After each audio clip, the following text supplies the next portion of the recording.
अघोर अंधेरी रात थी। पर्वतों के बीच बहती मंदाकिनी नदी चांदनी में चांदी सी चमक रही थी।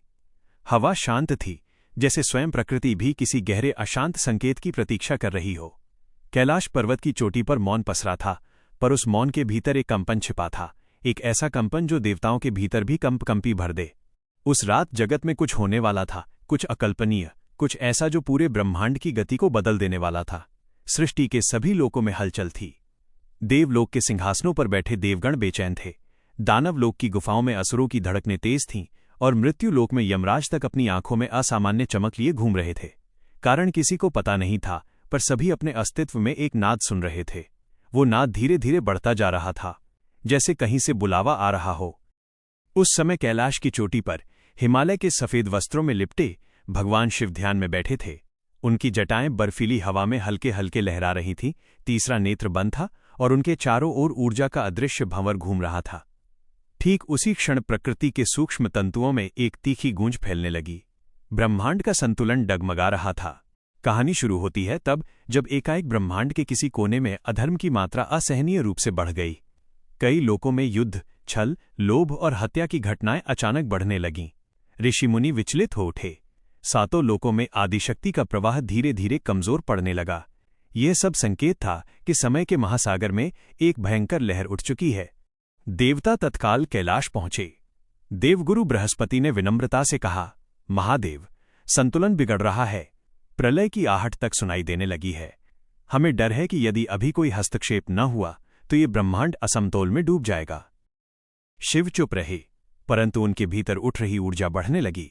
उनका ध्यान टूट चुका था। उनकी आंखें खुलीं, तीसरे नेत्र में हल्की लाली की चमक उभर आई। ये लालिमा संसार के लिए संकेत थी कि शिव अब केवल भोले नहीं बल्कि संहारकर्ता बन रहे थे।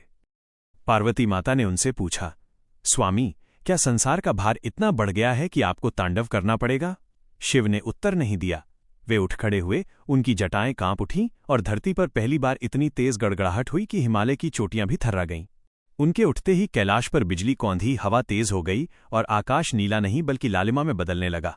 नंदी घबराकर आगे बढ़ा, प्रभो, क्या ये वही तांडव है जिसका अंत केवल संहार है? शिव की नजर दूर आकाश में घूमती हुई नकारात्मक शक्तियों पर थी। उन्होंने कहा, जब संसार में संतुलन से अधिक संकट हो जाए, जब धर्म का दीपक बुझने लगे, तब तांडव ही ब्रह्मांड को नया श्वास देता है। आज वही समय है। और फिर वो क्षण आया जब महादेव ने अपने डमरू को उठाया। जैसे ही डमरू की पहली ध्वनि गूंजी, पूरा ब्रह्मांड कांप उठा। समय रुक सा गया, पक्षी उड़ते उड़ते ठहर गए, हवाओं की गति थम गई, समुद्र की लहरें ऊपर उठकर जड़ हो गईं। नाद की तरंगे सातों लोकों में बिजली की तरह फैल गईं। हर जीवित और मृत अस्तित्व उस ध्वनि को सुन सका, भले ही उसका शरीर, जाति, रूप या लोक कोई भी था। फिर शिव का तांडव आरंभ हुआ। उनके पैरों से उठने वाली हर चोट पृथ्वी के हृदय में कंपन पैदा करती। जब उन्होंने एक पैर उठाया तो पर्वतों की चोटियां झुक गईं।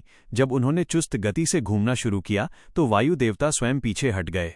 उनकी जटाएं खुलकर आकाश में फैल गईं और जब वे घूमते तो पूरा आकाश उनकी ऊर्जा से दहक उठता।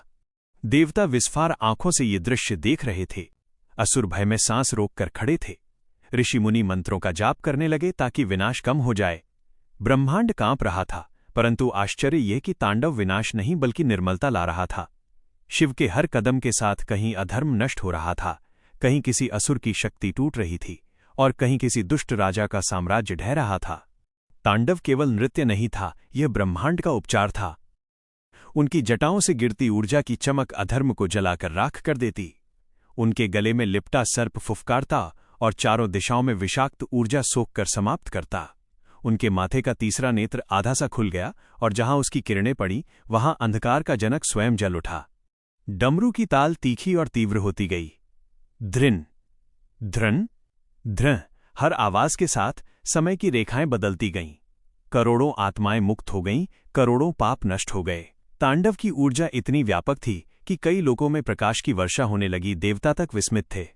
इस बीच माता पार्वती शांत मुस्कान के साथ ये नृत्य देख रही थीं, क्योंकि वे जानती थीं ये संहार नहीं, ये नवसर्जन है। काफी देर तक तांडव चलता रहा। फिर धीरे धीरे शिव की गति मंद होने लगी। उनका तीसरा नेत्र फिर से शांत हो गया। उनकी सांसें सामान्य हुईं। उन्होंने डमरू को नीचे रखा और आंखें मूंद लीं। उसी क्षण ब्रह्मांड में फैली सभी नकारात्मक तरंगें मिट गईं। हवा में शांति लौट आई।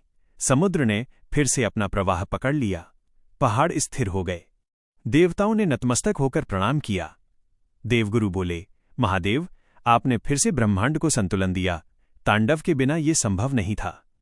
शिव ने शांत स्वर में कहा, सृष्टि और संहार एक ही चक्र के दो पहलू हैं। जब तक संसार अधर्म से डगमगाता रहेगा, तब तक तांडव चलता रहेगा। मेरा नृत्य विनाश नहीं, संतुलन है। उस रात के बाद प्रकृति पूरी तरह बदल गई। हवा अधिक पवित्र हो गई, नदियां अधिक शांत, पृथ्वी अधिक स्थिर और लोकों में धर्म का प्रवाह पहले से अधिक प्रबल हो गया। तांडव ने संसार को पुनर्जीवित कर दिया था, और इस प्रकार शिव का वो दिव्य तांडव, जो संहार का प्रतीक माना जाता है, वास्तव में ब्रह्मांड को बचाने वाला सबसे महान नृत्य बन गया।